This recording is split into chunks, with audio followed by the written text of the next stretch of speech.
Hi friends, कैसे हो आप सब लोग। आई होप कि आपकी तैयारी बहुत अच्छी चल रही होगी। एंड ये हमारा फुल मॉक टेस्ट 9 है। आफ्टर अ लॉन्ग गैप ये ला रहा हूँ, कुछ प्रॉब्लम थी इसकी वजह से नहीं वीडियो बना पाया। एंड ये मॉक टेस्ट गाइज मैंने प्रीवियस ईयर के जो क्वेश्चंस आए हुए थे उस बेसिस पे मैंने एनालिसिस किया एंड देन ट्राई किया हूँ कि सेम क्वेश्चंस लेके आऊँ। ऑप्शन सेम नहीं होंगे बट क्वेश्चंस ट्राई किया है कि सेम थीम पे सेम टॉपिक पे जो भी प्रीवियस ईयर में पूछा गया मैं वही क्वेश्चंस यहाँ पे लेके आया हूँ। ओके, तो ये बहुत इंपॉर्टेंट आप देख लेना कि इसी तरह से क्वेश्चंस जो है मेंस एग्जाम्स में आएंगे, इवन प्री में भी इस तरह से क्वेश्चंस आ सकते हैं। ओके, एंड बिफोर दैट कि जिन लोगों ने मेरा टेलीग्राम चैनल ज्वाइन किया है ओके वो डायरेक्टली मेरे टेलीग्राम चैनल पे जाके ज्वाइन कर सकते हैं यहाँ पे। एंड मैं इसलिए बोल रहा हूँ टेलीग्राम चैनल पे क्योंकि हम लोग डेली मॉक टेस्ट करवा रहे हैं। ठीक है, ये मेरा टेलीग्राम चैनल है। ठीक है, यहाँ पे जाकर के आप डालना बैंकिंग। ठीक है, बैंकिंग कॉन्कर आईटी जरूर डालना गाइस, क्योंकि ये पता नहीं क्यों टेलीग्राम जो है इसको पब्लिश नहीं कर रहा है। तो at that banking conquer IT डाल करके सर्च करोगे तो आपको ये चैनल मिल जाएगा। यहाँ पे आप ज्वाइन कर सकते हो। आप देखो डेली मॉक टेस्ट कंडक्ट करवा रहे हैं बालाजी, मुकुल सैन, कुणाल। शायद स्टरडे का मॉक टेस्ट है, आज का नहीं है। ओके, यहाँ पे मॉक टेस्ट करवाने के बाद जैसे क्वेश्चन सारे मॉक टेस्ट खत्म होंगे 25 क्वेश्चन का, इस तरह से आपका लीडर बोर्ड जनरेट होगा। ये 45 लोग का लीडर बोर्ड रहता है, बाकी लोग का एक्सेल में आता है। मैं अभी आपको दिखाता हूँ कि कैसे पूरा हमारा मॉक टेस्ट काम करता है। अब ये लीडर बोर्ड आएगा, उसके बाद लीडर बोर्ड के लास्ट में देखो टोटल 91 पार्टिसिपेट इसमें है। 91 लोगों ने पार्टिसिपेट किया था इस मॉक टेस्ट में। ओके, एंड देन ये एक बटन करके आएगा ओपन माय डैशबोर्ड करके। ठीक है, जैसे ही इस पे ओपन माय डैशबोर्ड करके क्लिक करोगे आपका एक इंडिविजुअल डैशबोर्ड आएगा कि उस दिन जिस दिन मैग मॉक हुआ था उसमें आपका क्या रैंक है एंड टोटल ओवरऑल रैंक कितनी है। ठीक है, ये आपका ओवरऑल रैंक कितनी है आउट ऑफ। अभी क्या है, मैंने कुछ इंप्रूव किया है तो यहाँ पे 91 आ जाएगा। यहाँ पे कुछ 200 या 300 जितने भी टोटल कैंडिडेट हैं उनसे कंपेयर करके बताएगा कि अभी आपका क्या रैंक चल रहा है। ठीक है, और बाकी आप टॉपिक वाइज सब्जेक्ट वाइज इस तरह से पुअर परफॉर्मेंस आपका दिखेगा कि आप किस में वीक कर रहे हो। जो भी ग्रीन है उसमें मतलब अच्छा परफॉर्मेंस है, जो येलो है उसमें कम है, उसके बाद रेड भी आएगा। उसके बाद ये तीन जो टॉप किए हैं उनके लिए कंग्रेचुलेशन मैसेज हमने बिल्ड किया है कि उसके लिए इंकरेज करने के लिए उनको कॉन्ग्रेचुलेशन मैसेज दिया है। ओके, एंड जैसे ही मॉक टेस्ट ये फाउंडेशन मैसेज आया उसके बाद आपको लीडर बोर्ड इस तरह से जनरेट हो जाए। इसमें हमारा 91 लोगों का नाम होगा, टोटल नंबर ऑफ क्वेश्चंस कितने किए हैं, कितना करेक्ट है, रॉन्ग है, परसेंट, एंड उनका एक्यूरेसी कितनी है। ठीक है, एंड देन उस डेली मॉक टेस्ट का हमारा ये रिवीजन पीडीएफ है कि जो मॉक टेस्ट थे बहुत सारे स्टूडेंट ने रिक्वेस्ट किया था कि सर रिवीजन पीडीएफ डालिए, तो ये ऑटोमेटिक जनरेट होके आता है हमारा मॉक टेस्ट। ओके, तो यहाँ रिवीजन पीडीएफ मिल जाएगा आपको मॉक टेस्ट का। आप डेली रिवीजन, ये फ्री ऑफ कॉस्ट है, कोई ऐसा पैसे वगैरह नहीं हम कॉस्ट किसी से लेते हैं। तो आप ज्वाइन कर सकते हैं यहाँ से। ओके, एंड देन आप यहाँ से पढ़ सकते हो। आपको मैं लाइव भी दिखा सकता हूँ यहाँ पे अपना मॉक टेस्ट का दिखाता हूँ। ठीक है, हाँ देखिए, यहाँ पे आप देखोगे तो जैसे ही मॉक टेस्ट खत्म हो गया 25 क्वेश्चन हो गए मॉक टेस्ट का। ठीक है, एक मिनट, कुछ ऐसा क्या है?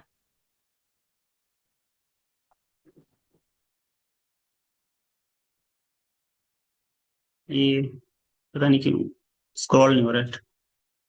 ठीक है, मैं स्क्रॉल पकड़ के ही कर देता हूँ इसको। ठीक है, now देखो 25 क्वेश्चंस मॉक टेस्ट कंप्लीट हुआ है यहाँ पे। देन ये मॉक टेस्ट इस तरह से जनरेट करेगा, रिजल्ट लीडर बोर्ड जनरेट करेगा।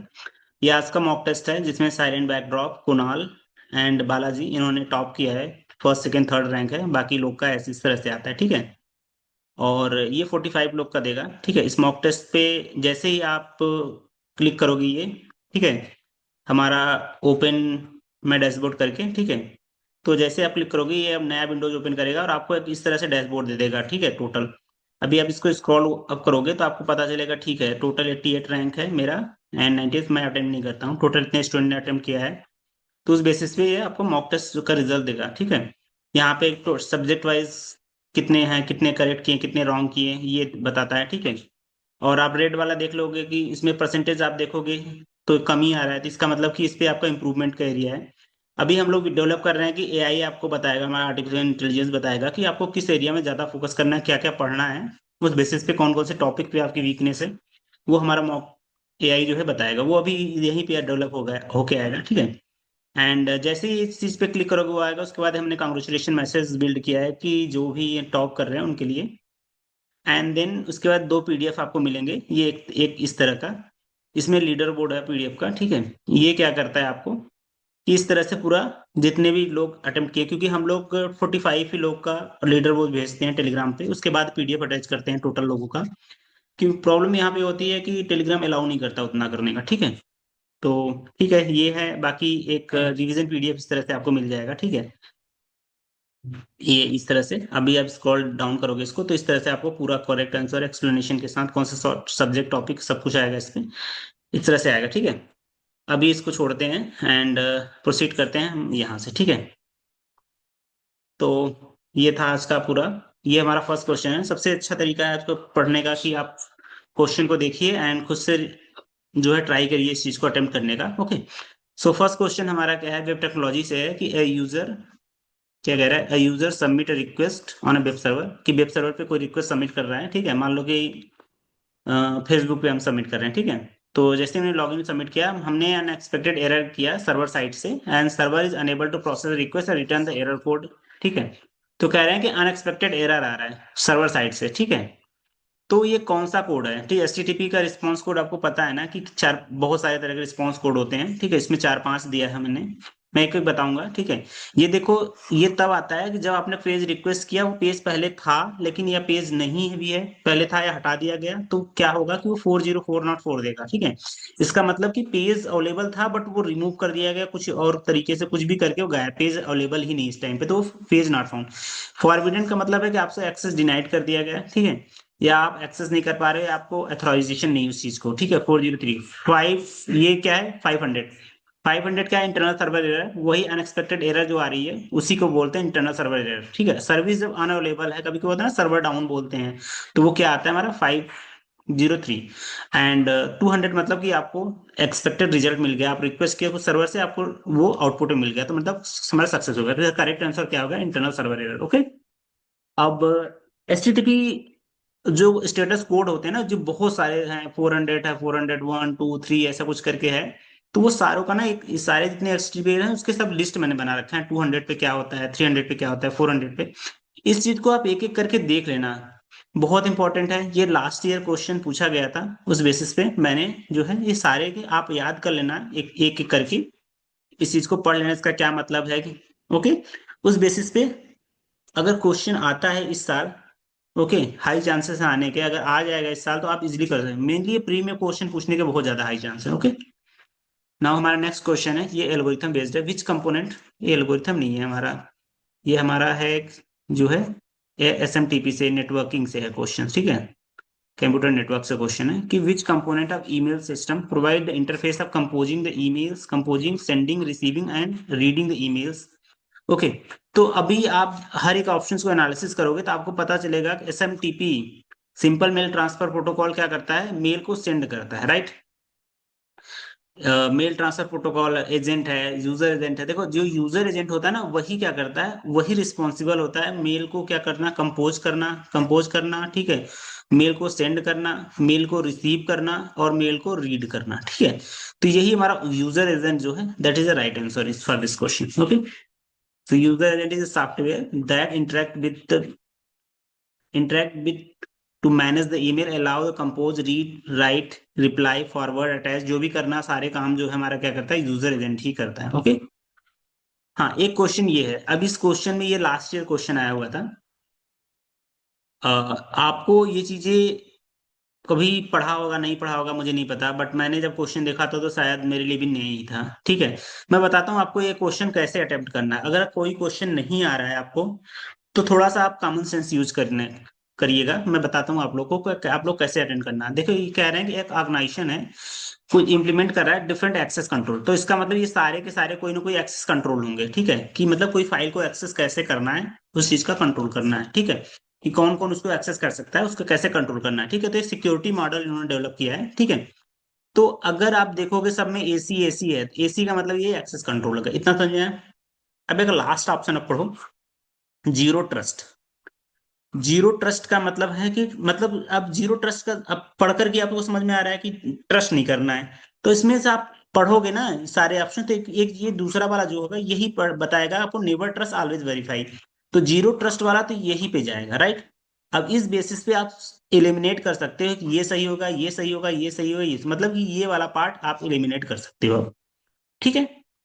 अब देखो, अब अगर आपको इन सबके फुल फॉर्म भी पता होंगे, ये क्या होता है, डिस्क्रिशनरी, डिस्क्रिशनरी होती है, ठीक है, ये होता है मैंडेटरी, ये होता है रोल बेस्ड एक्सेस कंट्रोल, ठीक है, mandatory access control, discretionary access control, ठीक है। तो अगर ये रोल बेस्ड है तो मतलब कि जिसको रोल होगा वही उस चीज को एक्सेस कर पाएगा, कोई फाइल को, राइट। अगर एडमिन का है तो वो एडमिन डिपार्टमेंट को एक्सेस कर पाएगा, ठीक है। अब उसको पढ़ो तो system defined user security role, ये तो कुछ ऐसा नहीं है। ओनर कंट्रोल परमिशंस, ये भी नहीं है। नेबर ट्रस्ट हो गया। Access based on the role, तो इसका मतलब है कि ये यही, आप थोड़ा थोड़ा कॉमन सेंस यूज करोगे ना तो आपको समझ में आएगा, मतलब आर का वन, तो आर का वन तो ये तो नहीं होगा, ये तो खत्म हो गया। आर का वन ये तो खत्म हो गया, मतलब ये दोनों बचे हैं, ठीक है। अब देखो, एक है मैंडेटरी एक्सेस कंट्रोल, ठीक है, मैंडेटरी एक्सेस कंट्रोल है और एक डिस्क्रिशनरी एक्सेस कंट्रोल है, ठीक है। देखो, मैंडेटरी एक्सेस कंट्रोल वो कंट्रोल होता है जो मतलब मैंडेटरी है ही कि आपको उस चीज पे लागू करना है, ठीक है। तो वो जो है सिस्टम में ऑलरेडी डिफाइन करेगा, ऐसा नहीं यूजर डिफाइंड रहेगा तो वो चेंज भी हो सकता है, बट सिस्टम डिफाइंड है तो वो चेंज नहीं हो सकता, राइट।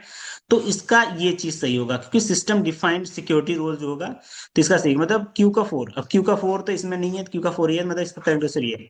बहुत टफ है ये क्वेश्चन, एकदम इजी नहीं है, बट आप अगर थोड़ा भी सोचोगे इस चीज पे, अगर आपको फुल फॉर्म पता है तो आप इस चीज का कर सकते हो। ओके।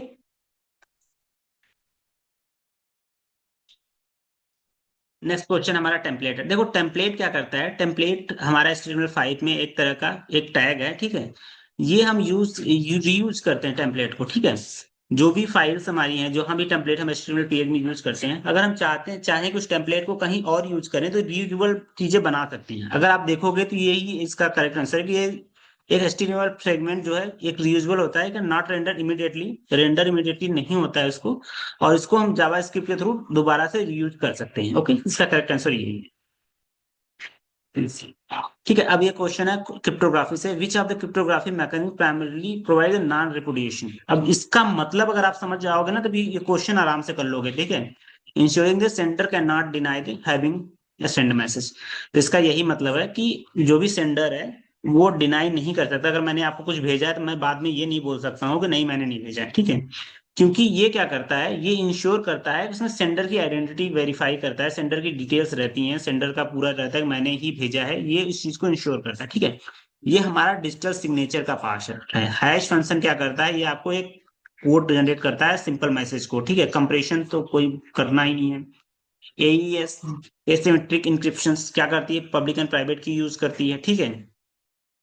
तो इसका करेक्ट आंसर हमारा डिजिटल सिग्नेचर्स है, जो एक क्या करता है कि आपको मैसेंडर को इंश्योर करवाता है, रिसीवर को, कि जो मैसेज आया है वो एक ऑथेंटिक सोर्स से आया हुआ है। ओके।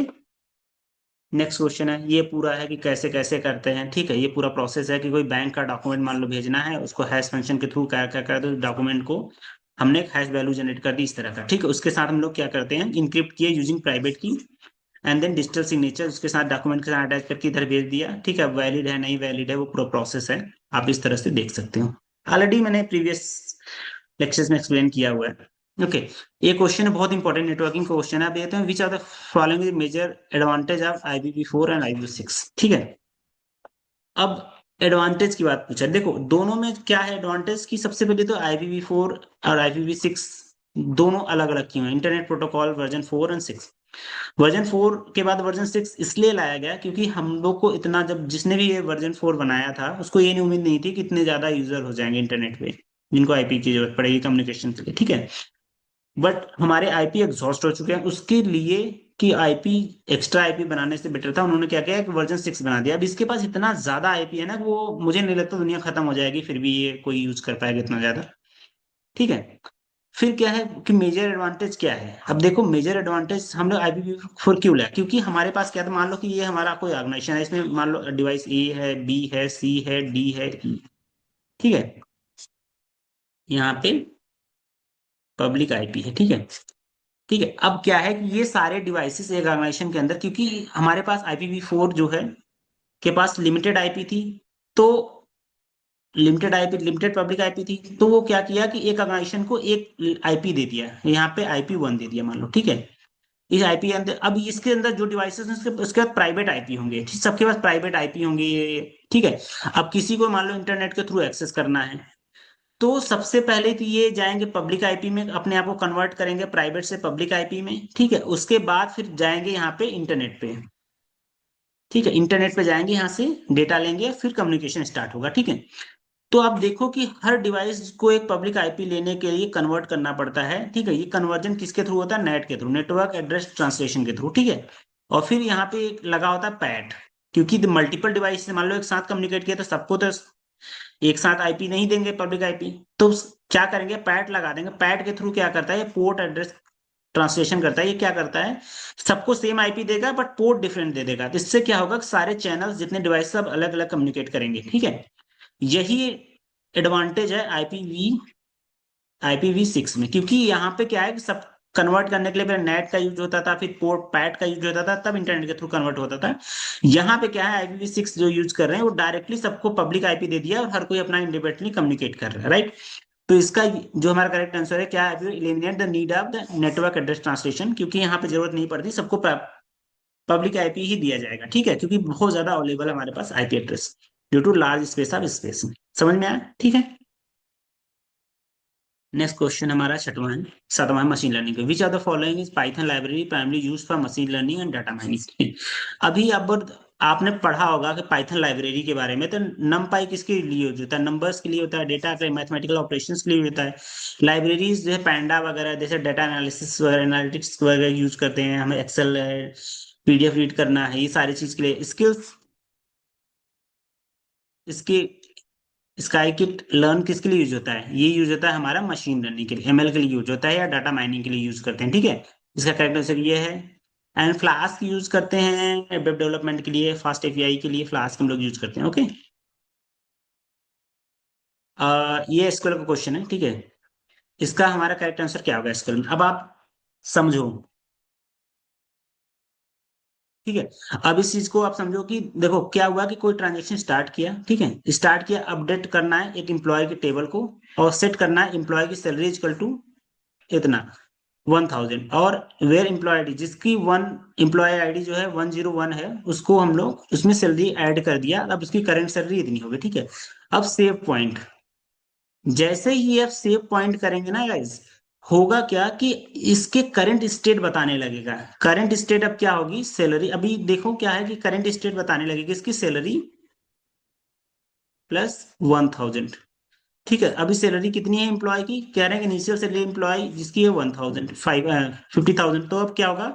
5100। अब करंट स्टेट ये है। अब इसमें क्या कर रहे हैं कि ये कर रहे हैं कि set the salary, again update कर रहे हैं, सेट द सैलरी 500।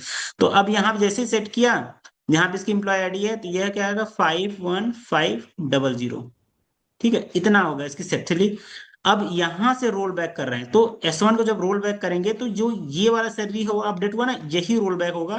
तो करंट सैलरी होगी इतनी, ठीक है। और उसके बाद क्या होगा? कमिट कर दिया इन्होंने, कमिट किया तो मतलब हमारा करंट सैलरी जो है यही होगा। तो ये फाइनल सैलरी सेटलमेंट कितना होगा? ये हमारा correct answer, okay. Save point क्या बोलता है कि करंट स्टेट जो है, जहां पे भी हमारा डेटा है, जो भी चीजें हुई हैं, जो भी ट्रांजेक्शन, उसको सेव करता है और करंट स्टेट बताता है। कोई भी उस पर वर्क करना चाहेगा ना उस डेटा पे, तो वो जो अपडेट होने के बाद सेव पॉइंट, जहां पे सेव पॉइंट किया, उस डेटा को उठाएगा, न कि इनिशियल में, ओके। ओके, सो ये हमारा नेक्स्ट क्वेश्चन है। ये हमने ये पढ़े हैं, ठीक है। ये हमारा नेक्स्ट क्वेश्चन है। सो टू टेबल, एक एम्प्लॉय 2024 का, एक एम्प्लॉय 2025 का है, ठीक है। Contain the employee ID, HR department want to verify the whose employee ID were present in employee उतना बट नॉट प्रेजेंट इन, मतलब कह रहे हैं कि दो एम्प्लॉय टेबल है, वो वेरीफाई करना है कि उसका जो है 2024 में प्रेजेंट है बट नॉट 2025 में, ठीक है। तो कौन सा ऑपरेटर्स हमें यहाँ पे काम करेगा, ठीक है। देखिए ये दोनों ऑपरेटर्स ना क्या करते हैं, यूनियन क्या करता है, डुप्लीकेट वैल्यू को रिमूव कर देता है, ठीक है। यूनियन और सारे वैल्यू कर देता है। इंटरसेक्ट क्या करता है, दोनों में जो कॉमन है, एक्सेप्ट जो है यही हमारा क्या बताता है, यही लगाएंगे तो आपको पता चल जाएगा कि कौन सा वैल्यू हमारा क्या है, कि किस दोनों में जो है, किसमें जो है कॉमन नहीं, मतलब कि 2024 प्रेजेंट है एक्सेप्ट 2025 में नहीं प्रेजेंट, ओके। ज्वाइन तो दोनों टेबल को ज्वाइन करने के लिए, okay. And then minimum spanning tree, देखो मिनिमम स्पैनिंग ट्री क्या बोल रहा है, which are the following is which minimum spanning tree algorithm begin with sorting all the edges in non decreasing order of the their weightage and before constructing the spanning tree. ठीक है, देखो minimum spanning tree क्या करता है, सबसे पहले आपको समझना पड़ेगा मिनिमम स्पैनिंग ट्री क्या करता है कि ये क्या करता है, एजेस को कनेक्ट करने के लिए या वर्टेक्स को कनेक्ट करता है, ठीक है, किसके थ्रू, मिनिमम वेटेज के थ्रू, ठीक है, एंड देन उसके वर्टेक्स और एजेस को एक दूसरे के साथ कनेक्ट करता है, ठीक है। तो अगर आप देखोगे मिनिमम स्पैनिंग ट्री में, ठीक है, तो होगा क्या कि जो बीएफएस है ये तो हमारा क्या बोलता है, क्यू की बात करता है, राइट, और ये डीएफएस जो है क्या करता है, स्टैक की बात करता है, राइट, डिजिस्क्स्ट्रा, प्रिम एंड क्रूशियल। तो इसका जो क्रूशियल एल्गोरिथम ना यही यूज करता है हमारा minimum spanning tree for sorting the algorithm for connected graph के लिए, ओके, कनेक्टेड ग्राफ के लिए ये क्या करता है, बेस्ड ऑन एजेस के बेसिस पे उस चीज को कनेक्ट करता है, ठीक है, ये क्या करता है वर्टेक्स के बेस पे करता है, ठीक है, वर्टेक्स के और ये एज के बेस पे, ओके। इसका कनेक्शन हमारा क्रूशियल एल्गोरिथम है, ठीक है, connect all the vertex weighted and undirectional graph, ठीक है। तो वेटेड का क्या मतलब, अगर मान ए बी सी डी और ई है, ठीक है, यहाँ से सारे कनेक्टेड है, ठीक है, तो ऑल द वर्टेक्स मतलब कि ये सब कनेक्टेड है, वेटेज का मतलब है कि देखो इसका 10 है, इसका 12 है, इसका 13 है, इसका 14 है, इसका 15 है, इसका 16 मान लो इसका। तो ए से अगर हमें ई जाना है तो देखेगा कि किसका जो है वेटेड कम है, और अनडायरेक्शनल, अनडायरेक्टेड मतलब है कि ए से बी भी जा सकता है, बी से ए भी जा सकता है, किसी भी डायरेक्शन में, ठीक है। ये एक्चुअली क्या करता है, ग्रीडी एल्गोरिथम का नाम सुना है। ग्रीडी एल्गोरिथम क्या करता है कि जिसका, मान लो मुझे सामान खरीदना है, तो चार पांच लोग हैं मार्केट में, तो जिसके यहाँ सामान सबसे कम सस्ती मिलेगी, मतलब सस्ती मिलेगी, वही से खरीदेंगे, राइट। तो यहाँ पे भी ग्रेडियल एल्गोरिथम फॉलो करता है क्रूशियल एल्गोरिथम में, कि जहां से भी इसको लगेगा कम पाथ है मिनिमम डायरेक्शन से, वही फॉलो करके आपको करेक्ट डायरेक्शन में करेक्ट लोकेशन पे पहुंचाएगा, ओके। तो इसका क्रूशियल एल्गोरिथम हमारा करेक्ट आंसर है। इसका पूरा जो है हमारा क्या नाम है, कैसे कैसे ये क्रूशियल एल्गोरिथम काम करता है, ये चीज पूरा लिखा हुआ है, ठीक है। ये सारे बीएफएस का, डीएफएस का, डिजिस्केटा, प्रिम एंड क्रूशियल का जो है एक्सप्लेनेशन है, आप इसको पढ़ लेना, ठीक है। डाटा वेयर हाउस का कह रहे हैं कि in data warehouse process data cleaning कह रहे हैं, such as removing duplicate, handling the misuse and इतना cleaning and performing the during the. अब आपने ईटीएल का, ई का मतलब होता है एक्सट्रैक्ट, ट्रांसफॉर्म और लोडिंग। ई का मतलब एक्सट्रैक्ट, मतलब कि डाटा डिफरेंट डिफरेंट सोर्स से हम एक जगह इकट्ठा करते हैं। ट्रांसफॉर्म का मतलब करते हैं कि उसमें डुप्लीकेट, रिडंडेंसी डेटा, ठीक है, वो सब एक्स्ट्रा डेटा लॉग्स वगैरह सब रिमूव करके जो हमारा एक्चुअल डेटा है उसको जो है एक्सट्रैक्ट करके उसको ट्रांसफॉर्म करते हैं। एंड देन लोडिंग का मतलब है डेटा को हम लोग वेयर हाउस में लोड करते हैं, ठीक है, करेक्ट लोकेशन। तो अभी कह रहे हैं डुप्लीकेट रिमूव करना, हैंडलिंग मिसयूज कर, missing values and correcting the inconsistent data, ये किस कौन सा काम करता है, ट्रांसफॉर्म का काम करता है, ठीक है, ट्रांसफॉर्म जो है वही काम करता है इसका, ठीक है। नेटवर्किंग का क्वेश्चन है, ये कह रहे हैं कि router receive IP packet 400 byte का, ठीक है, ये 2000 बाइट का कोई पैकेट रिसीव करता है, but outgoing performance maximum transfer, MTU का मतलब होता है कि कितना हम जो है ट्रांसफर कर सकते हैं, तो 1500 बाइट ही ट्रांसफर कर सकते हैं। एंड डोंट फ्रेगमेंट, डीएफ अगर डोंट फ्रेगमेंट लिखा है bit in the packet header side पे, डीएफ अगर डोंट फ्रेगमेंट लिखा है इसका मतलब इसको हम ब्रेक नहीं कर सकते हैं, ठीक है। इसका मतलब कि हम इस पैकेट को जो 2000 पैकेट इसको ब्रेक नहीं कर सकते फर्दर। तो इसके केस में क्या होगा कि हमारा पैकेट ट्रांसफर, क्योंकि आप सोचो कि मेरा जो है इतना है, ये हमारा पाइप है, इसके थ्रू पानी है, बट आप इतनी बड़ी चीजें इसके अंदर डाल सकते हो, नहीं डाल सकते ना, क्योंकि आप ऐसा तो नहीं छोटे छोटे तोड़ोगे, वो तो बोला है कि फ्रेगमेंट को तोड़ना नहीं है, पूरा इसके अंदर भेजना है, इससे भेजना है, तो वो जाएगा नहीं, क्योंकि मैक्सिमम 1500 है, हमको भेजना 2000 वन टाइम में, तो ये नहीं होगा, हमारा क्या होगा, पैकेट डिस्कार्ड कर देगा, fragment needed and packet discard कर देगा, सेंड आईसी में fragmented needed to message to the sender, वही करेगा, पैकेट डिस्कार्ड करके हमारा एक आईसीएमपी पैकेट दे देगा, ठीक है, कि सेंडर को कि हमको इस फ्रेगमेंट की जरूरत है, इसको जो है तोड़ने, ब्रेक डाउन करने की जरूरत है इस पैकेट को, ओके। नेक्स्ट क्वेश्चन है लाइनक्स कमांड की बात कर रहे हैं, ठीक है, which are the Linux command display the exit code, okay, आप द लास्ट एग्जीक्यूटेड कमांड का, ठीक है।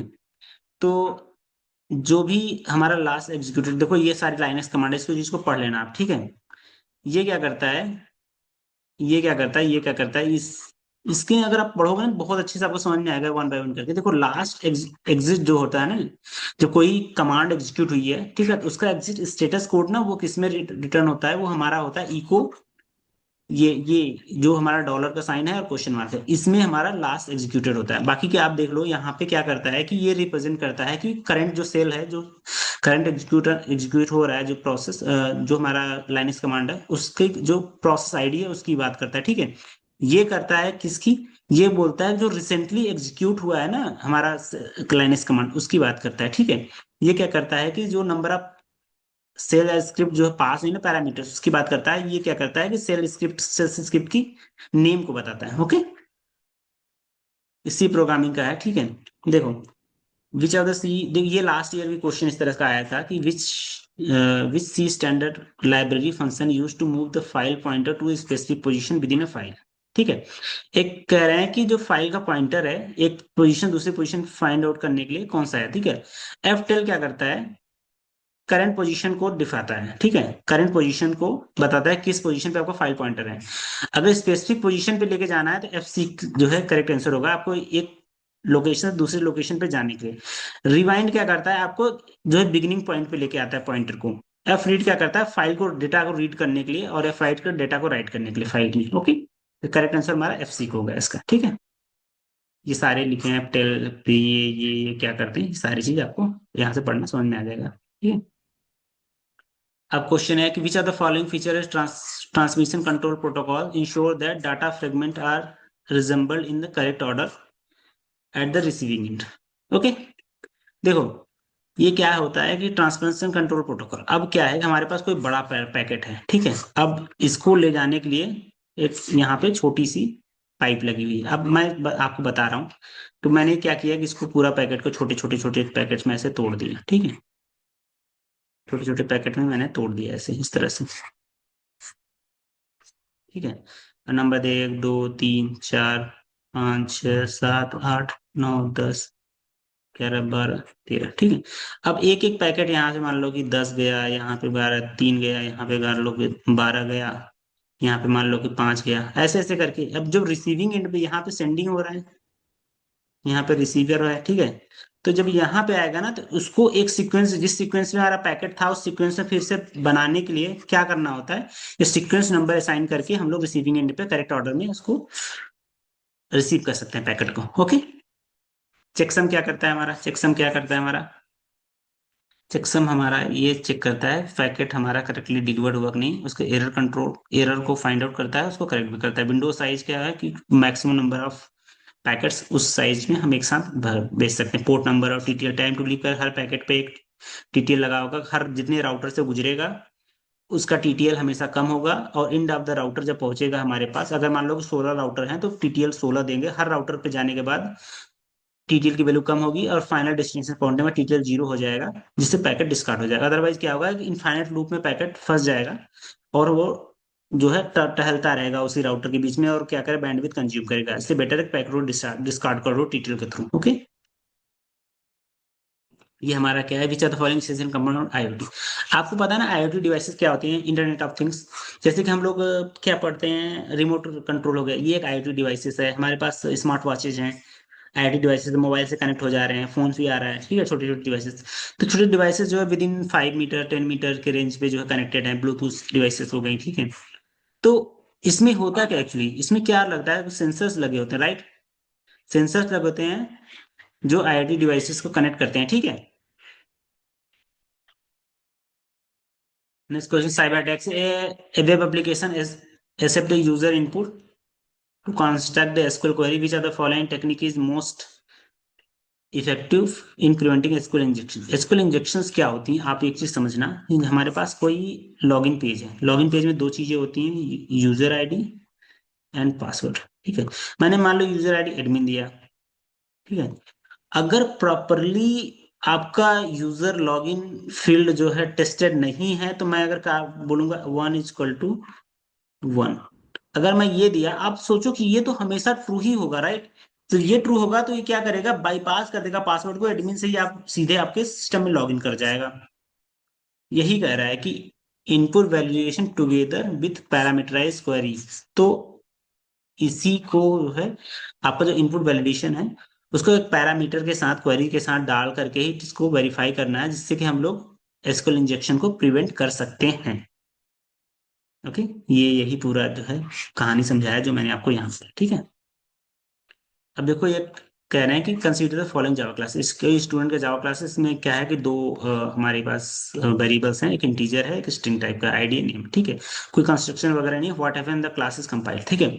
अब इसका बात कह रहे हैं कि कोई भी कंस्ट्रक्शन डिफाइन नहीं है, ठीक है। अब क्लास जो है जावा में होता क्या है कि क्लास जब कोई भी प्रोजेक्ट अगर कंस्ट्रक्शन डिफाइन नहीं है तो आप जब उसको कंपाइल करोगे तो क्या होगा, ड्यूरिंग द कंपाइलेशन इटसेल्फ जो है, अगर जावा वेरीफाई करेगा क्या कंस्ट्रक्शन है कि नहीं, कंस्ट्रक्टर है कि नहीं। कंस्ट्रक्टर नहीं है तो जावा ऑटोमेटिकली क्या करेगा, by default no argument constructor create करेगा with the same name of class name but without any data inside that. Okay, तो क्या करेगा, ये क्या करेगा, स्टूडेंट, ये स्टूडेंट एस डी जो भी है न्यू स्टूडेंट का नाम का एक एक कंस्ट्रक्टर क्रिएट कर देगा, राइट।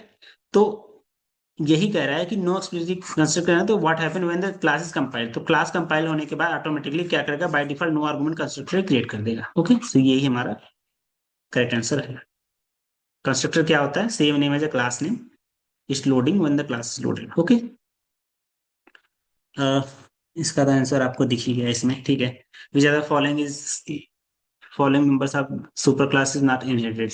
देखो कोई भी है, कोई क्लास है, ठीक है, क्लास ए है, ठीक है।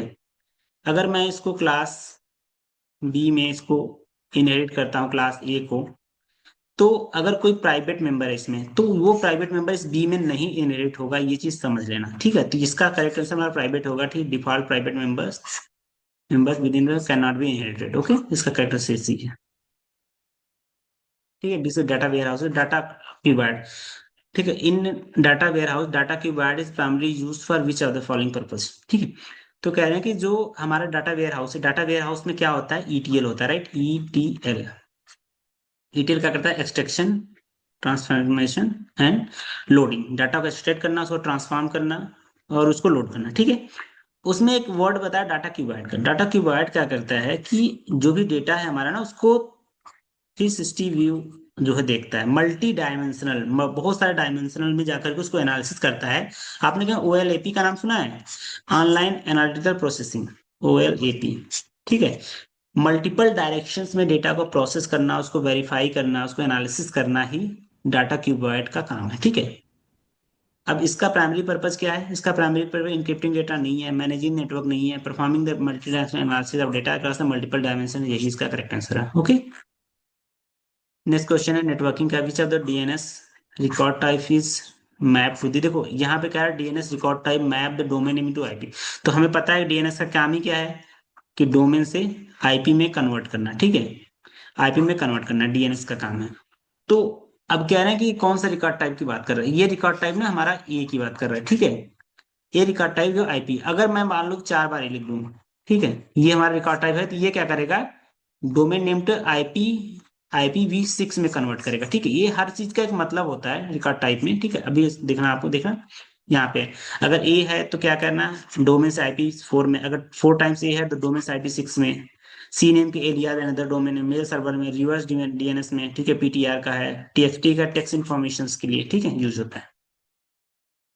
एक हमारा डीएससी इंसर्शन सॉर्ट है, देखो insertion sort which are the following scenario is insertion generally prefer over the quick sort और मर्ज सॉर्ट। कह रहे हैं कि क्विक सॉर्ट और मर्ज सॉर्ट की जगह हम लोग इंसर्शन सॉर्ट प्रीफर करते हैं, क्यों। इंसर्शन सॉर्ट देखो होता क्या है, मोस्टली ये सबसे पहले तो स्मॉल डेटा के लिए, स्मॉल सीक्वेंस के लिए काम होता है, स्मॉल डेटा के लिए बात कर रहा हूँ, ठीक है, स्मॉल डेटा के लिए काम होता है, काम करना होता है, ठीक है। और जो भी डेटा होता है ना, मोस्टली वो सॉर्टेड ही होता है, सॉर्टेड या स्मॉल अनसॉर्टेड डेटा होता है। जैसे कि मैं बोलूँ कि 8 5 2 3 9, ठीक है, अगर ऐसा कुछ लिखा है तो सबसे पहले कैसे इंस्ट्रक्शन आर्ट कैसे काम करता है, पहले पहला उठाएगा, उसको छोड़ दो, उसके बाद दूसरा उठाएगा, देखेगा, इससे कंपेयर करेगा, अच्छा इससे छोटा है, ठीक है, तो 5 8 हो जाएगा, 2 3 9 हो जाएगा, फिर क्या करेगा, इसको उठाएगा, थर्ड नंबर को इससे कन्वर्ट करेगा, इससे चेक करेगा, फिर इससे भी चेक करेगा, तो क्या करेगा, 2 5 8 3 9, फिर इसको चेक करेगा, इससे बड़ा है, इससे छोटा है, इससे भी छोटा है, तो इससे फिर इससे अगर इससे छोटा है तो 2 3 5 8 9, ये सॉर्ट हो गया, इस तरह से इंसर्शन सॉर्ट। तो क्या कहता है, शॉर्ट डेटा पे आप सॉर्टिंग मोस्टली सॉर्टेड डेटा रहता है, और क्या है, इस डेटा स्मॉल होता है, तो यहाँ पे काम करता है, ठीक है। क्विक सॉर्ट क्या करता है कि बहुत ज्यादा लार्ज अमाउंट ऑफ डेटा है, कम्प्लेक्स डेटा पे काम करता है। मर्ज सॉर्ट क्या करता है, जब आपको गारंटी चाहिए कि इसका परफॉर्मेंस अच्छा हो और चीजें अच्छे से काम करें, तो हमारा मर्ज सॉर्ट काम काम करता है, ठीक है। अब इसको देखो कि यहाँ पे sorting very large amount of data नहीं, एक्सटर्नल फाइल नहीं, sorting small and near by sorted data, west stability and low overhead is important, ठीक है। तो यहाँ पे इसका करेक्टर है, यही हमारे इंसर्ट का काम है। मैं आपको उसके थ्रू दिखाता हूँ। ये अगर आप पूरा पढ़ लोगे ना, तो आपको समझ में आएगा कैसे इंसर्ट काम करता है, उसका क्या मतलब है, ठीक है। हम आर्टिफिशियल इंटेलिजेंस की बात कर रहे हैं, ठीक है। ये देखो लेटेंट स्पेस की बात करते हैं। अब आप समझो कि हमारा, आपने चैट जीपीटी पढ़ा है ना, अगर चैट जीपीटी पे आप कोई इमेज अपलोड करोगे, तो क्या करता है, क्या है कि इमेज रीड कर लेता है। क्या इमेज वो रीड करता है? एक्चुअली गलत, इमेज वो रीड नहीं करता गाइस, वो पिक्सल रीड करता है। पिक्सल क्या हो जाएगा, मैं मान लो कि 300 × 200 लिखूं, पिक्सल है, तो कितना होगा ये, 60,000 हो गया। 60,000 को ब्रेक करेगा वो, 1 2 3 4, हर एक पॉइंट्स में ब्रेक करता है, ठीक है। हर एक पॉइंट को ना बहुत बारीकी से एनालिसिस करता है, फिर उसके बाद ही मतलब मिलियंस में डेटा को वेरीफाई करता है, उसके बाद एनालिसिस करता है इमेज को, ठीक है। तो लेटेंट, हमारा जो ये लेटेंट स्पेस है, ये वही बात करता है कि कोई भी डेटा को ब्रेक डाउन करना, ठीक है, उसके बाद उस चीज को एनालिसिस करना। तो वही है, क्या कहता है कि मैथमेटिकल स्पेस है where data is represented feature vector that capture the meaningful characteristic, okay. यही लेटेंट स्पेस है जो मशीन लर्निंग और डीप लर्निंग का पार्ट है, ठीक है। और फिर डीबीएमएस का है, क्या है कि which concurrency control techniques use a timestamp to determine executions order of the transactions and thereby ensuring the confidence serialization while avoiding the deadlock, ठीक है। अब यहाँ टाइम स्टैम्प की बात कर रहे हैं। अब टाइम स्टैम्प होता क्या है, जैसे कि ट्रांजेक्शन T1 है, ठीक है। ट्रांजेक्शन T1 है, कोई डेटा है इस पे, एंड एक ट्रांजेक्शन T2 है, ये डेटा है इस पे। अगर इसने T1 दिया, T1 ने पहले ट्रांजेक्शन अगर डेटा ए पे काम करना शुरू किया, तो T1 को मान लो 10 मिली सेकंड दे दिया टाइम स्टैम्प। तो इस टाइम स्टैम्प में कोई भी और ट्रांजेक्शन्स जो है इस डेटा पे काम नहीं कर सकता, वही टाइम स्टैम्प की बात कर रहे हैं, ठीक है। तो टाइम स्टैम्प ऑर्डरिंग में जिसको, अगर जितने लोग को जो पहले आएगा उसको टाइम स्टैम्प मिलेगा, जो बाद में आएगा, जिसको मान लो टी टू बाद में आया तो उसको टाइम स्टैम्प 20 दे दिया, कोई T3 बाद में आया तो उसको टाइम स्टैम्प 30 दे दिया। जैसे जैसे जो पहले आया उसका टाइम स्टैम्प कम होगा, जो बाद में ज्यादा, जो उससे के बाद में उसका ज्यादा होगा। उसी बेसिस पे ये लोग क्या करेंगे, उस ट्रांजेक्शन पे काम करना शुरू करेंगे, ठीक है। तो इसका क्या है, टाइम स्टैम्प ऑर्डरिंग प्रोटोकॉल्स है, इस यही टेक्निक्स हम यूज करते हैं, ठीक है, जो से हम इंश्योर करते हैं कि कॉन्फ्लिक्ट सीरियलाइजेशन हो और डेडलॉक ना हो कुछ भी ट्रांजेक्शन किसी भी डेटा पे, ठीक है। टू फेज लॉकिंग क्या होता है कि लॉक को एक्वायर करना, लॉक को रिलीज करना, मतलब कि इस डेटा को लॉक कर देना कि इस पे अब कोई काम नहीं कर सकता जब तक कि मैं रिलीज ना करूं। ये टू फेज लॉगिंग होता है, राउंड रॉबिंग और ये सब चीजें सीपी शेड्यूलिंग की बात करते हैं, ठीक है। हमारा लास्ट क्वेश्चन है इस आज के सीरीज का, okay. So which are the data virtualisation होता क्या है, आपको चीज समझनी पड़ेगी। देखो, अब मान लो कि आपका डेटा है, एक जगह है पीएल स्क्यूएल में, एक है एक्सेल में, एक है क्लाउड में, ठीक है। कुछ डेटा है, अब इस डेटा को कह रहे हैं कि मैं, कुछ डेटा यहाँ पे, कुछ डेटा है, अब मैं चाह रहा हूँ कि कोई ग्राफ में ऐसे बन के आए, ठीक है। तो डाटा वर्चुअलाइजेशन के थ्रू ये पॉसिबल है, डाटा को कनेक्ट करेगा, इंटीग्रेट करेगा, ठीक है, ट्रांसफॉर्म करेगा, ठीक है, सिक्योर करेगा, देन जो है सेंड करेगा डेटा को, ठीक है। और उसके बाद तो आप सारे डेटा कनेक्ट करके आप देख, यहाँ पे कोई ग्राफ बनते हुए देख सकते हो, कुछ डेटा आपको कुछ एनालिटिकल यहाँ से निकाल सकते हो, ठीक है। तो ये कह रहे हैं डाटा वर्चुअलाइजेशन का पार्ट क्वेश्चन नहीं है, तो देखो डेंगो, ये चारों जो है ना डाटा वर्चुअलाइजेशन का पार्ट है। नम पाई जो है हमारा पाइथन का एक लाइब्रेरी है जो नंबर्स पे काम करता है, ठीक है। तो यही इसका करेक्ट आंसर होगा, ठीक है। सो ये आज का पूरा कंप्लीट लेक्चर था, ओके। ये पूरा डाटा वर्चुअलाइजेशन का है, ओके। बताना आप लोग को कैसा लगा, ओके। मिलते हैं आपको से नेक्स्ट लेक्चर में, तब तक के लिए थैंक यू गाइस।